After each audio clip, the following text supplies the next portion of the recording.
All right, afternoon, everybody. I know there was some excitement next door, right? So I hope everybody who wants to be here is here.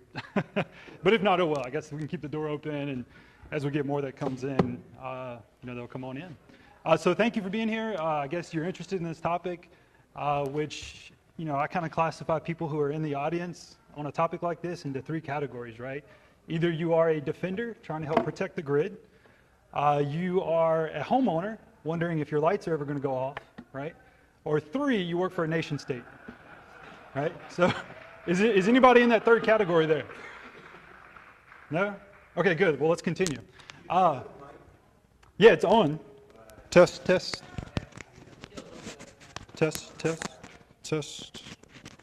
Mic check, 1, 1.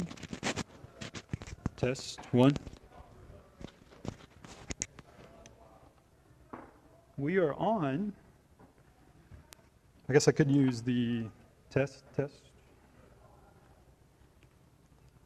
Test, 1. Mic. Awesome. Thank you. I guess I'll hold both. I don't know if does the gain multiply, right? So yeah, this topic, taking out the power grid's middleman, right? So I'm Nathan Wallace, the co-author, person who actually did most of this work. I'm going to give credit to him. He couldn't make it today. He's actually attending his fiance's graduation. So I guess, before they get married, that's kind of an important thing. So just real quick, disclaimer, statements and opinions are my own, which may or may not reflect that of my current employer. Statements are based on generalized observations of the industry and may or may not represent any one particular entity or asset owner, right? So just general observations. We're not calling out any specific vendor or utilities in this presentation. This topic really, we're kind of diving in, taking a look at one of the devices, one of the types of technologies or devices that's used to control the grid. So it is a personal challenge of mine. Hopefully I can hold to it. Try not to reveal any specific vendor information, right? So if you're asking, okay, well, what vendor is this applicable for?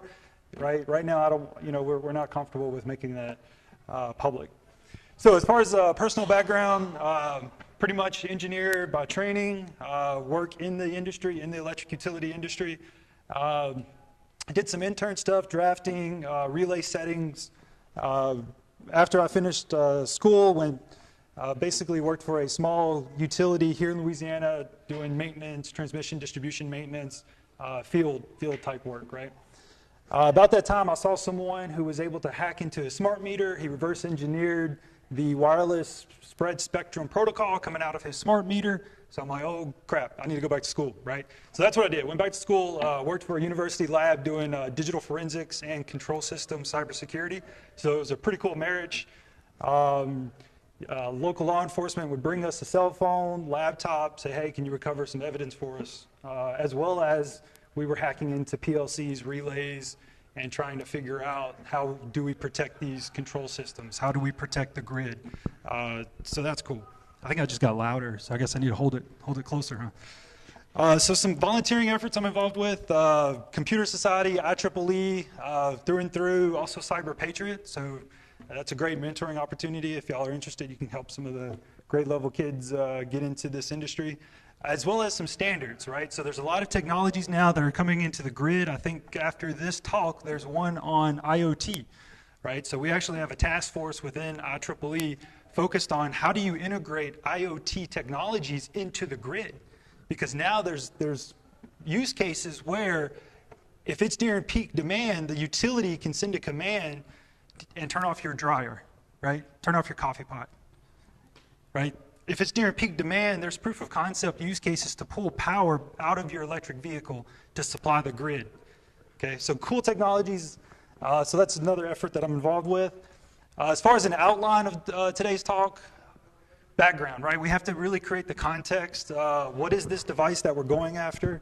Then we're going to get into some of the recon, exploitation. So this is really getting into those juicy bits, as well as a DOS attack, and then the next steps, right?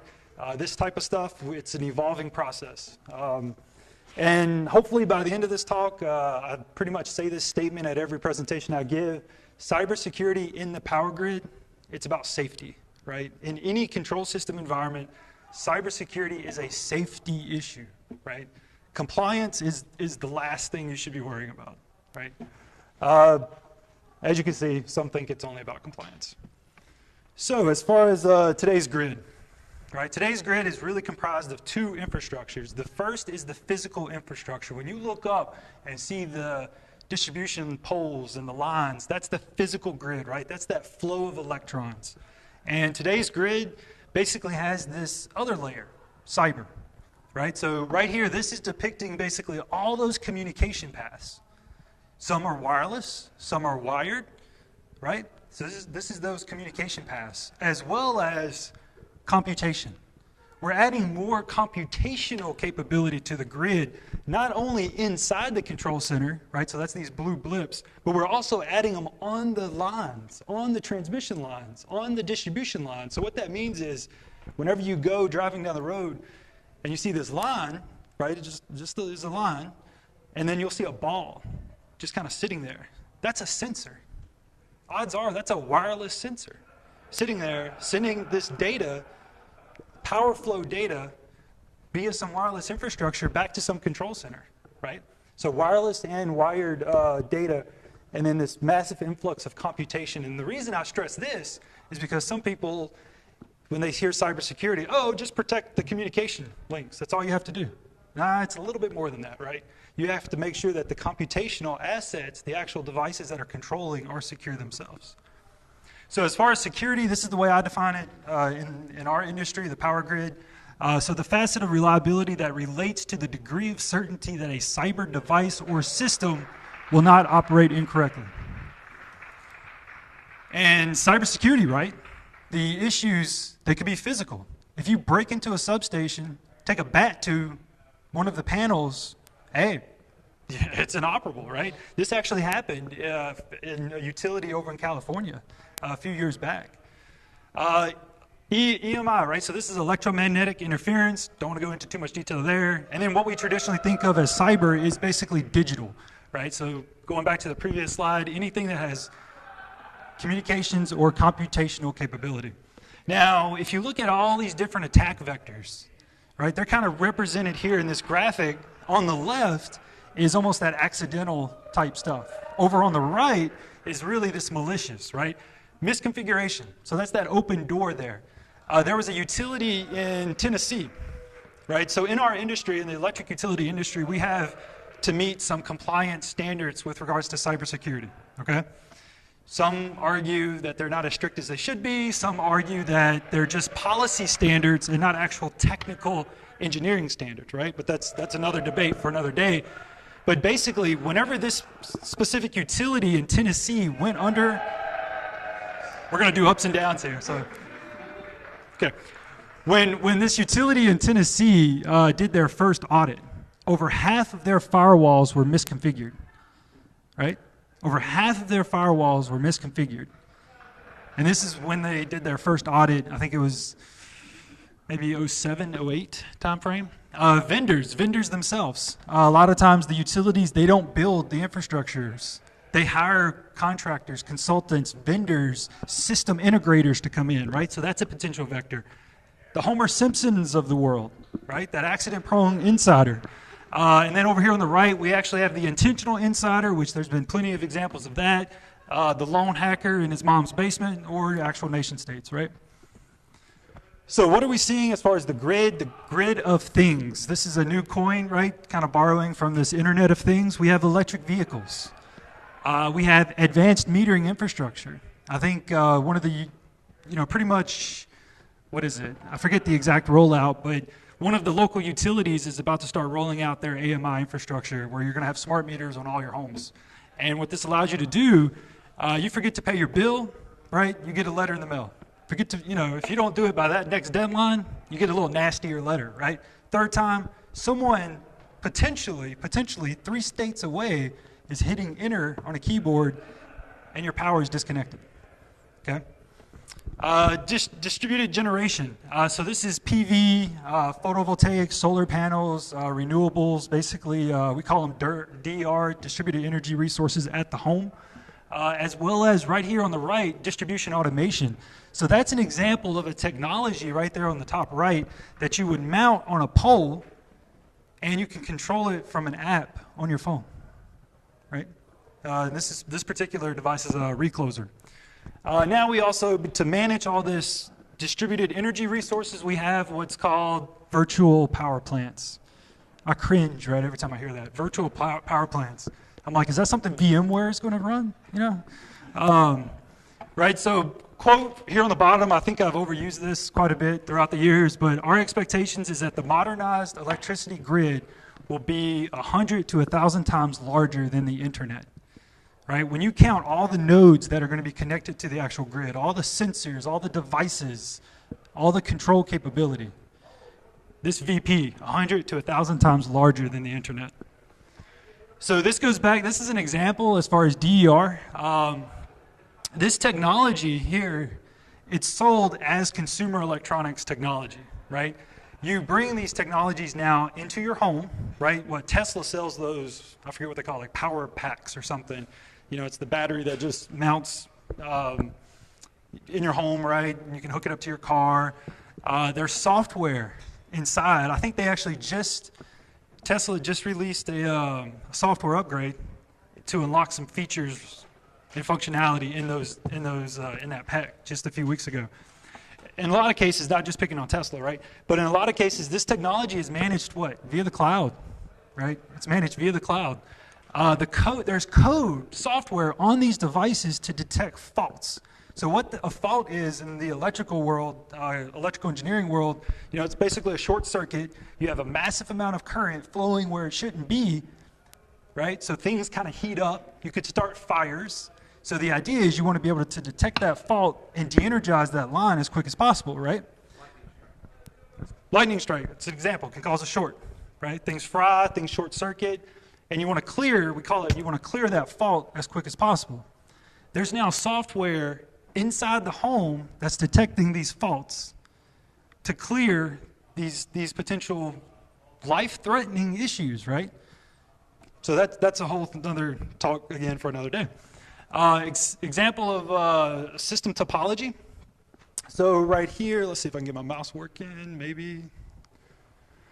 So right here we have generation, and when you talk about the electric grid, traditionally it's divided up into three categories, right? Generation, transmission, and distribution. So here we have generation. So this could be your coal, nuclear, natural gas.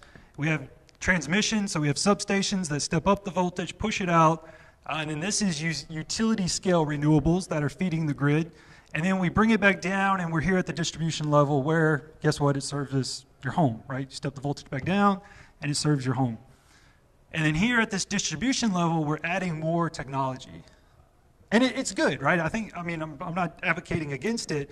Just real quick, one example is a utility was able to reduce a potentially 3-day outage down to 3 minutes, right? So something like that has the ability to save lives, right? So I'm not disputing the fact that we need this technology.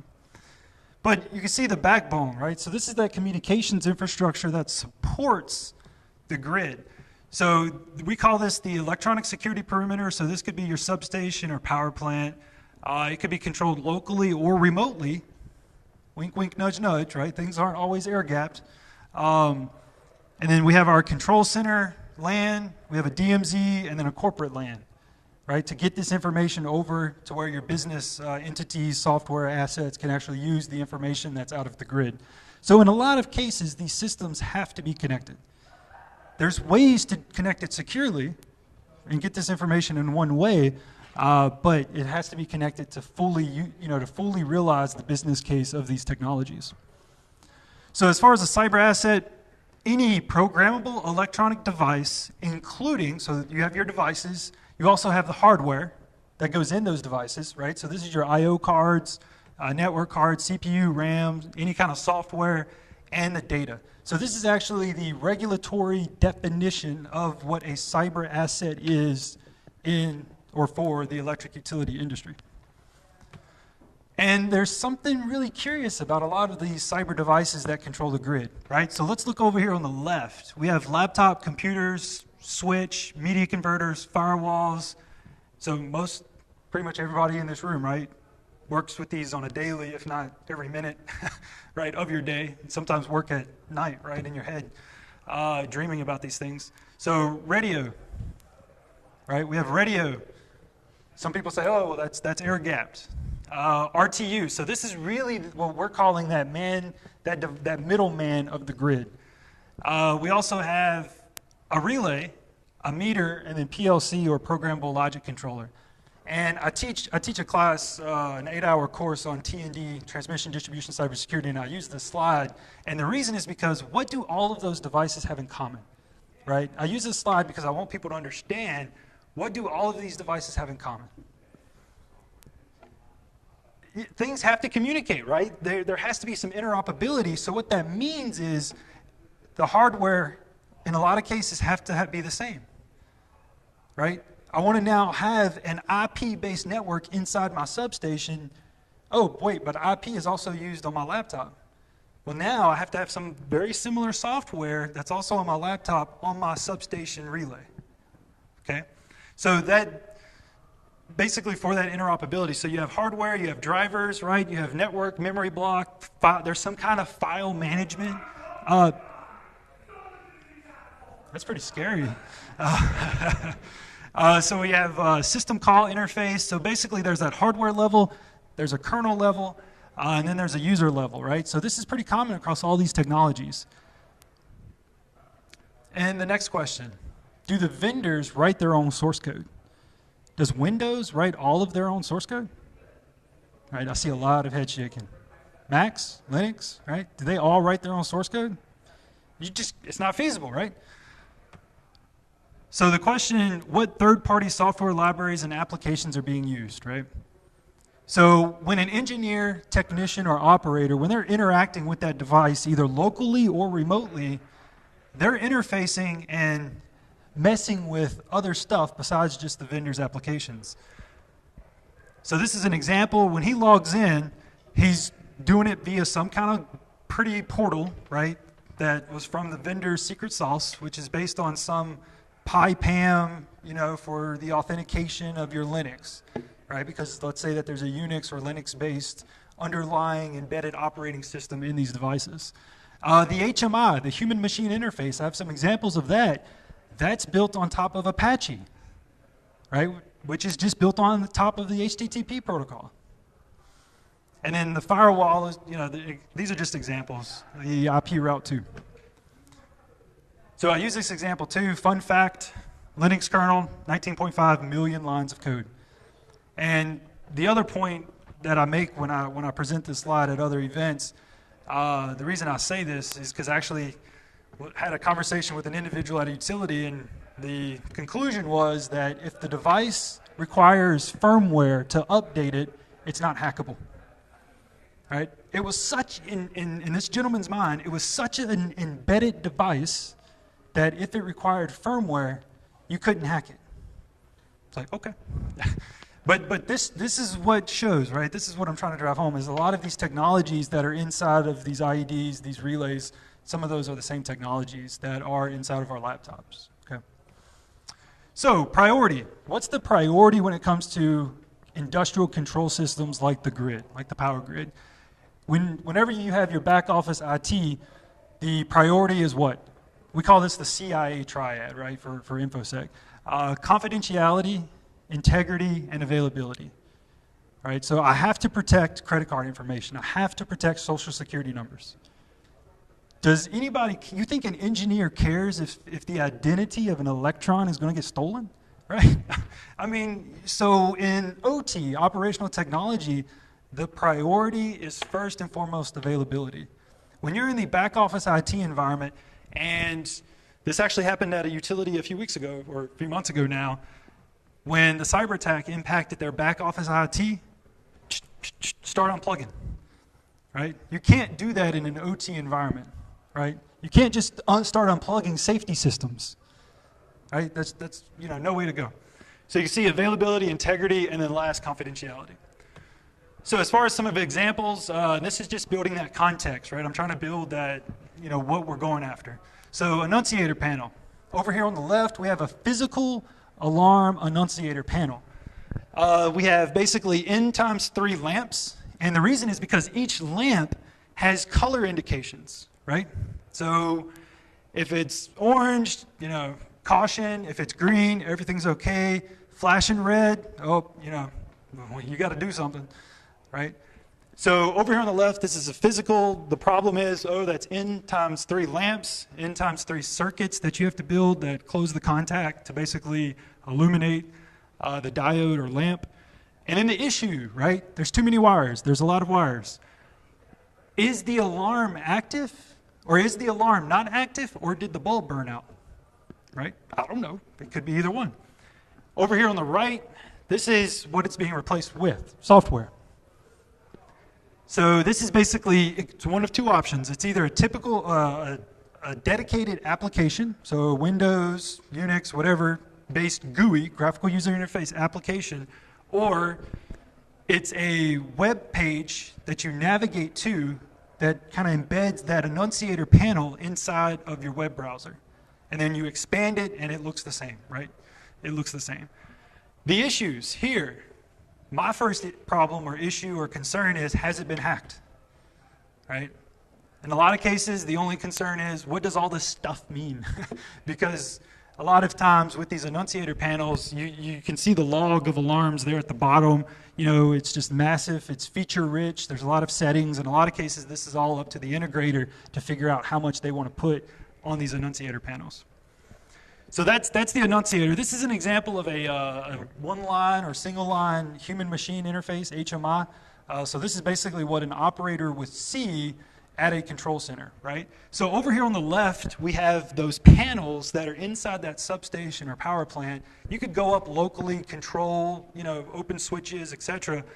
And all of that functionality and capability is now getting packaged and controlled via software and presented via a human-machine interface like that over there on the right. And that basically allows that remote control capability.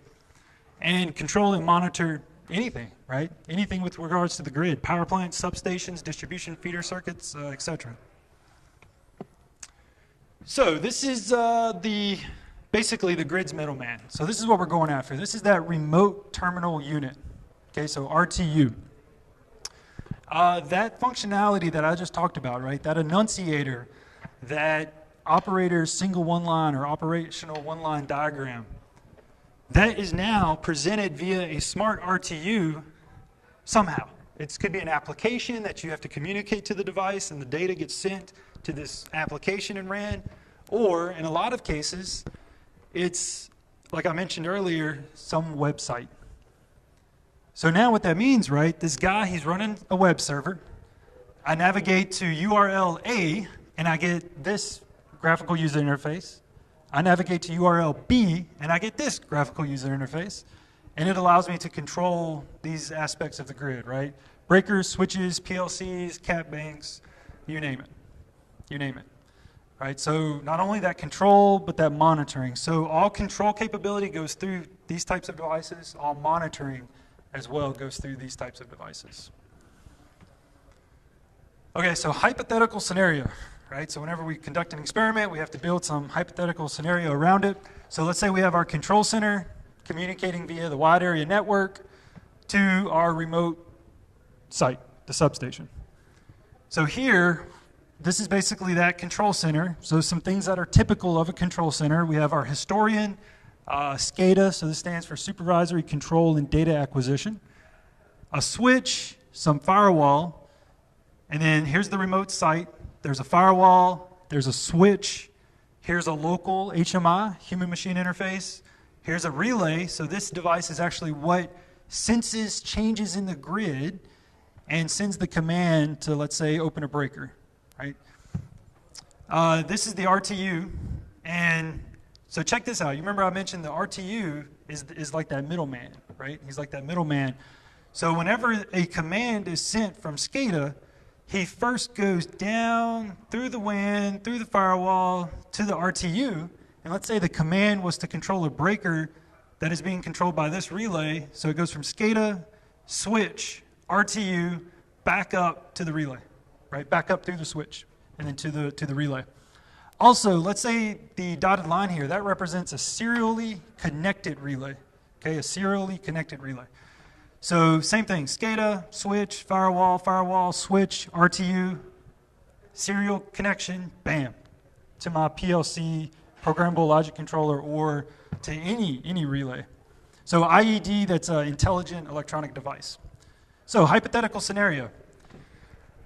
This is something I came up with just real quick. So this represents potential scenarios where the malicious actor has gained access. Okay, so let's step through these. One, vulnerable or misconfigured firewall.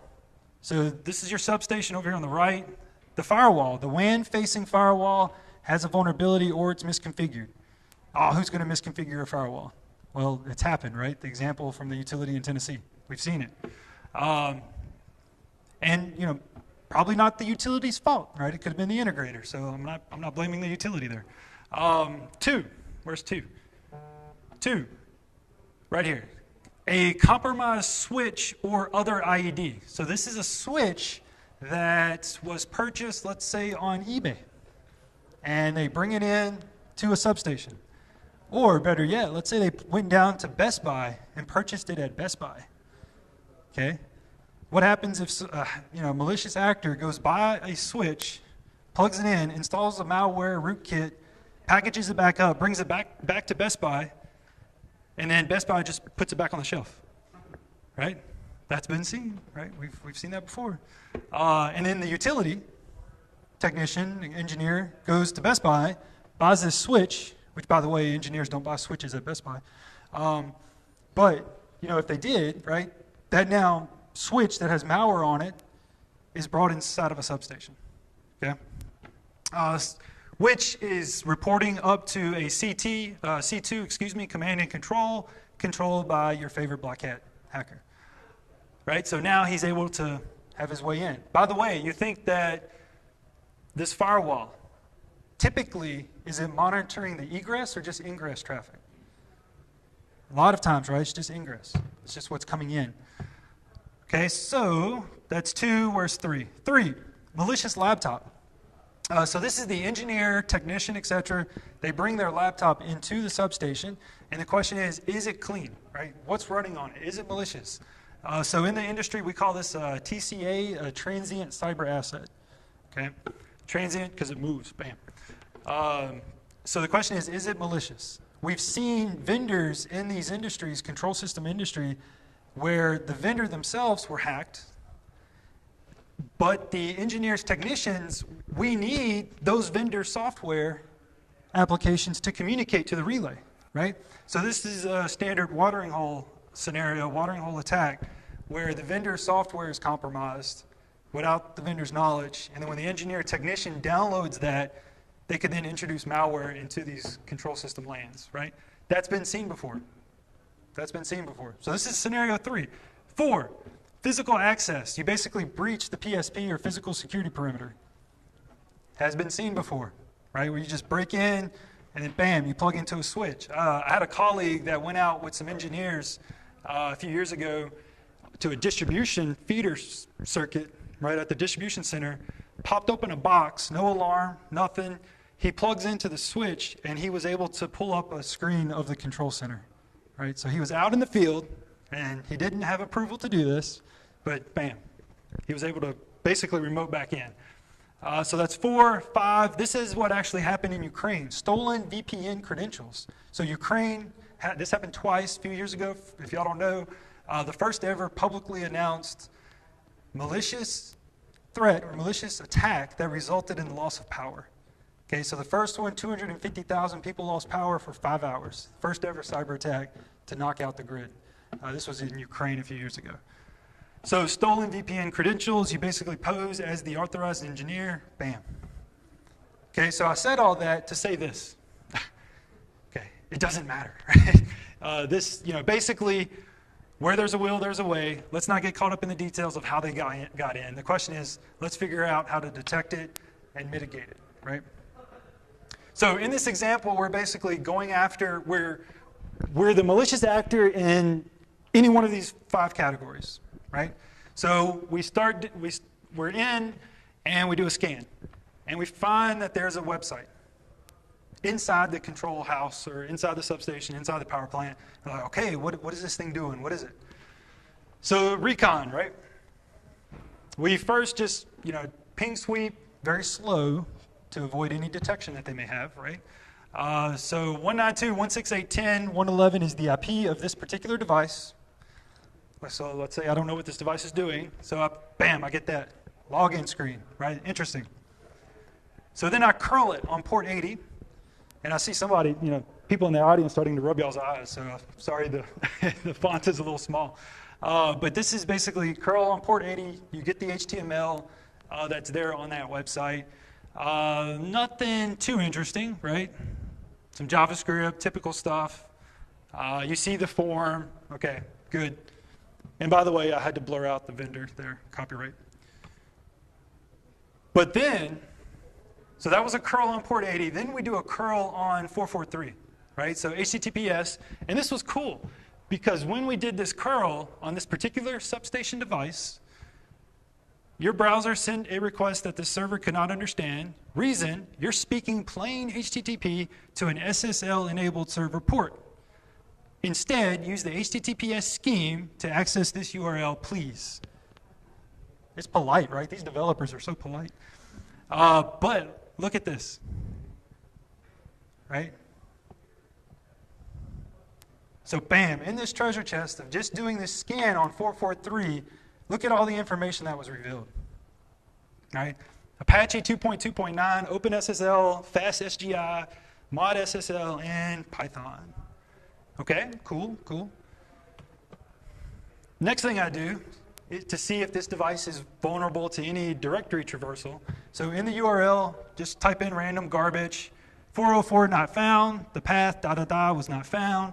Oh, but look, powered by Cherry Pie 3.1.2. So now I know, well, at the time I was like, okay, I need to use trusty Google to figure out, okay, what all is Cherry Pie about? So Cherry Pie is a Pythonic object-oriented web framework. So it turns out that this particular device was using Apache, but they were using a Python web framework to present those two GUIs that I showed you earlier, right? And those are similar, right? Those aren't the exact same ones, of course. But that enunciator and that one line, okay? So recap. Number one, unauthorized access. Number two, we only sent 2 requests, right? We only sent 2 requests.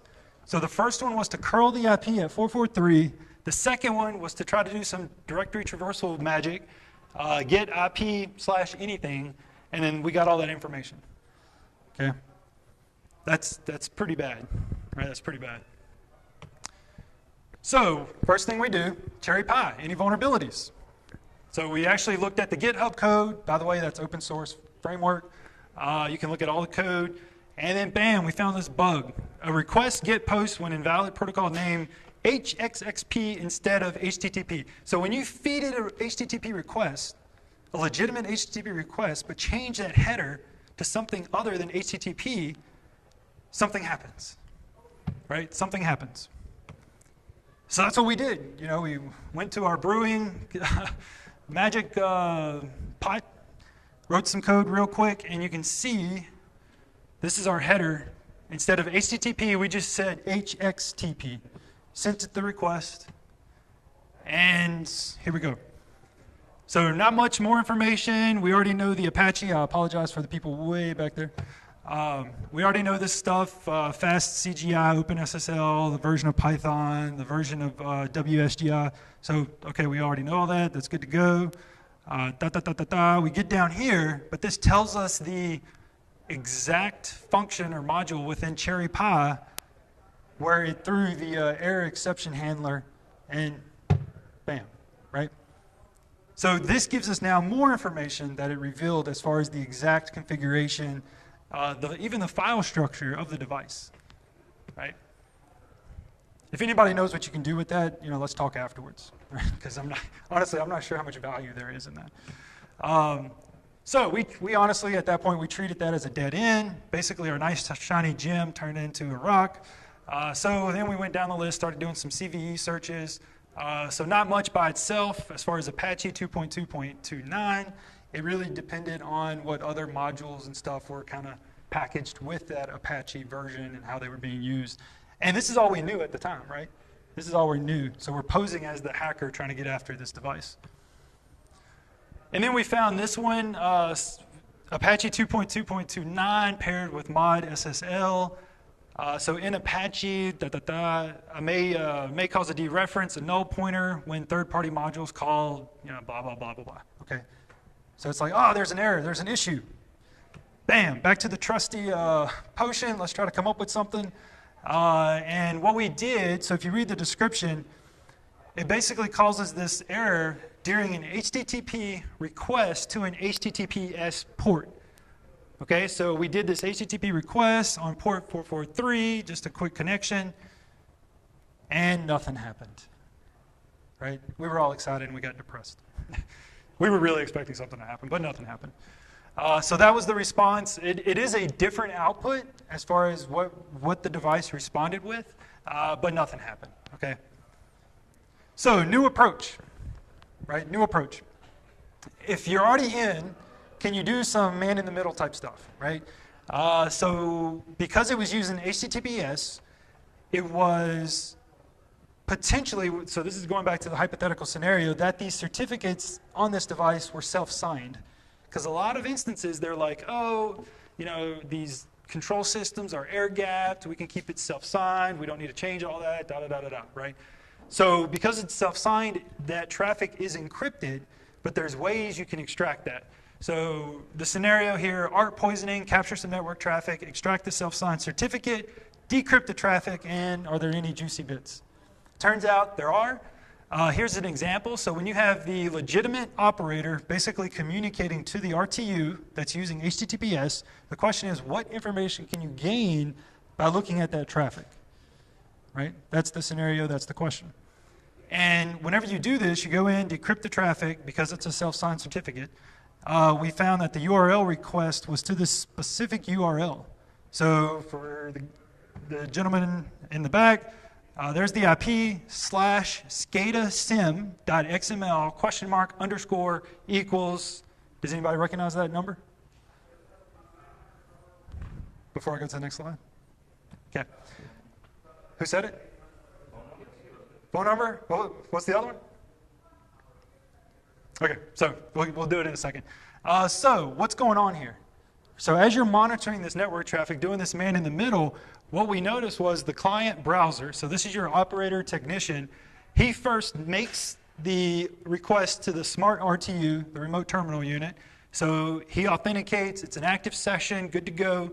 Then this web page that has the one line data on it, it responds with the graphics, the labels, the HTML, basically how it's laid out, right? How that GUI is laid out. But where's the actual values coming from? Where's the data coming from?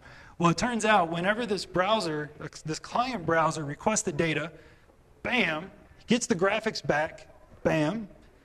He then requests the data on another URL, right? That the actual data is requested via an XML page, and that houses all of that process data, right? So your voltages, your VARs, all of that data, breaker status, your alarms, switch status, that's where all that's housed.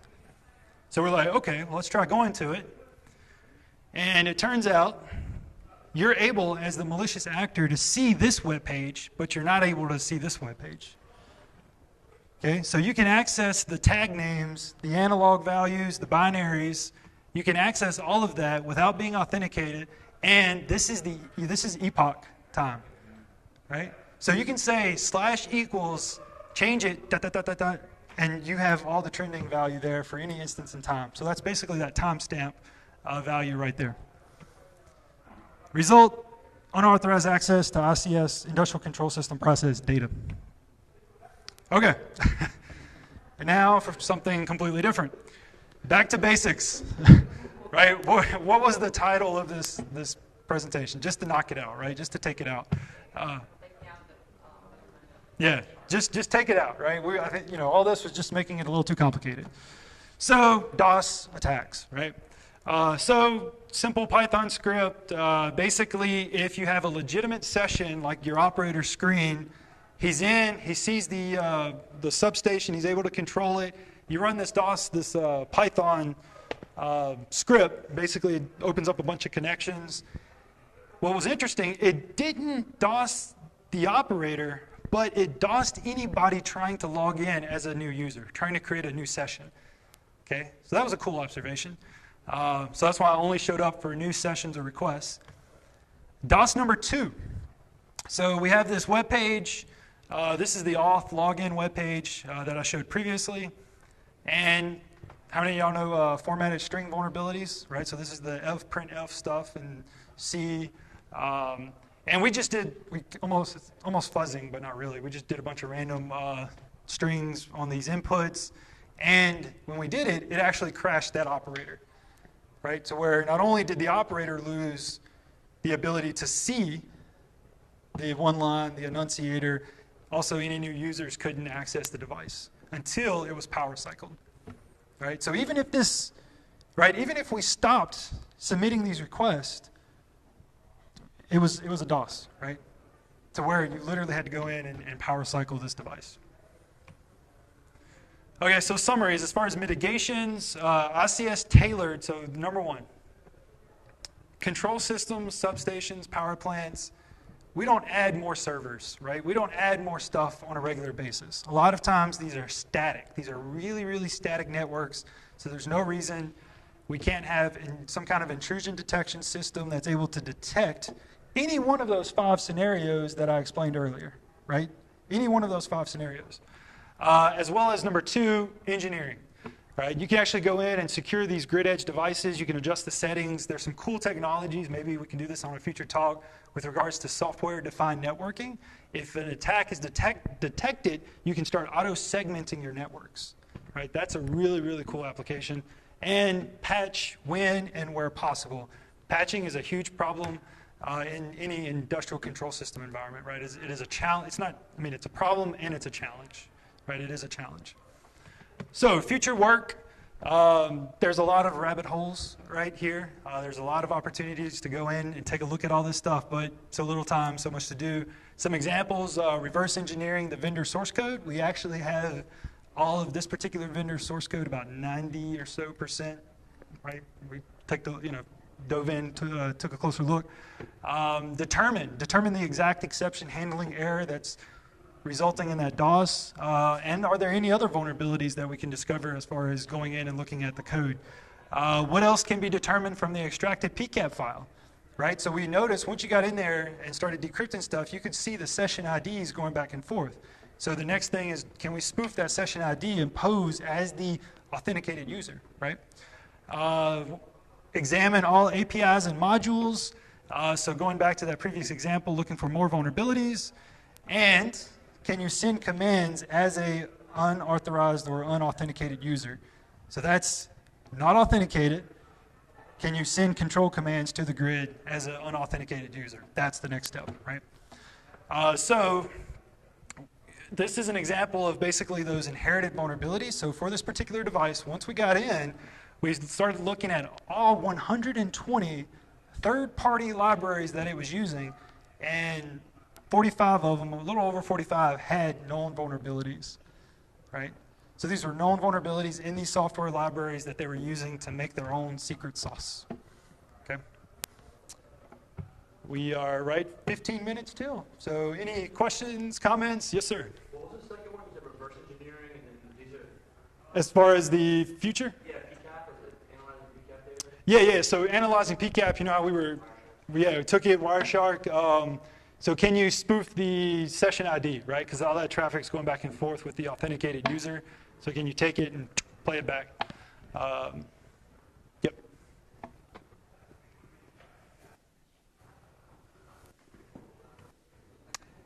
Yes, sir. So were you actually able to get in between the operator and the RTU? Yeah, so, well, that's the scenario, is that you're already in the middle there, and that goes back to those 5. You can just do the, I mean, you could movie attack where you override the HMI and show them whatever you want to show them, so that if Yep. you're causing havoc on the grid and the operators only see that everything's green. Yep. So you can use something like art poisoning, right? To just, so yeah, there's all these different scenarios, but going after the specific device is what we were focused on here, versus just feeding fake data back. You know. Yep. Well, it's just what's one step in a different, you know, the attack campaign itself. Yep. Yep. So I mean, the moral of the story, right? These are systems. They're good. We need computers in the grid. I'm not advocating against that. But it has to be engineered for security. It has to be engineered with security. We have to understand these risks, right? So we can make these business decisions. And I mean, it's a new world, right? Brave new world. Yep.